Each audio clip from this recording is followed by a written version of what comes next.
আমাদের থেকে অনেক ভালো জানে। আমরা তো রিসার্চ করা বন্ধ করে দিয়েছি, তারা কোটি কোটি ডলার দিয়ে রিসার্চ করছে আমার রসুলকে নিয়ে, আরো ভালো জানে। তাহলে এই আঘাত দিবার কারণ কি? আমার মনে হয় এই আঘাত দিবার কারণ একটা, আমাদের ব্রেনকে এই দিকে ঢুকাতে চাইছে। সমাজে শিক্ষা নাই, সমাজে কারবার নাই, সমাজে এডুকেশন নাই। কেউ বলেছিল 2 কোটি চাকরি দেবো, এত বছর ক্ষমতায় বসে আছে, চাকরি তো নাই। কেউ বলেছিল সমাজের উন্নতি করব, উত্তরপ্রদেশে 5000 স্কুল বন্ধ হয়ে গেছে। উত্তরপ্রদেশের দলিতরা রাস্তায় বেরোলে মার খাচ্ছে, আদিবাসীরা মার খাচ্ছে, এসটিরা মার খাচ্ছে, এসসিরা মার খাচ্ছে। উত্তরপ্রদেশের হালত বড় খারাপ। উত্তরপ্রদেশের আইন ব্যবস্থা ধ্বংস হয়ে গেছে।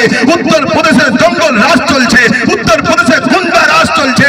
এই জঙ্গল রাজ গুন্ডা রাজকে চেপে দিবার জন্য এমন একটা ইস্যু তৈরি করো যে ইস্যুতে মুসলমানরা দাড়ি টুপি দিয়ে রাস্তায় নেবে, নারে তাকবীর, আল্লাহু আকবার দেবে।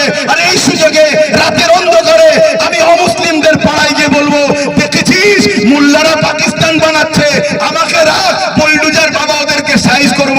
এটা মনে হয় তার নাকামিকে ঢাকার জন্য মুহাম্মদ রাসূল লিখার জন্য আঘাত করেছে না? এটা যদি নতুন হয়, এই ভারতবর্ষে একমুখ হুনমনটাও যে ছবি, ওটাও নতুন।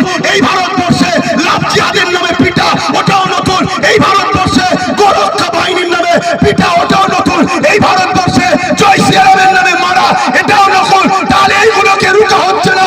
আই লাভ মুহাম্মদ রাসূল লিখার জন্য রুখবে কেন? মূলত এদের উদ্দেশ্য, এরা এদের নাকামিকে, এরা এদের কমজোরিকে, এরা যে নাকাম হয়েছে এটাকে ঢাকার জন্য আমাদেরকে এইরকম একটা ইস্যু তৈরি করে, এরা এদের অন্যায়, জুলুম, অত্যাচার, চুরি, ডাকাতি, খুন, এরা যে বেকার, এটাকে চাপার একটা পরিকল্পনা করছে। হতে পারে না পারে?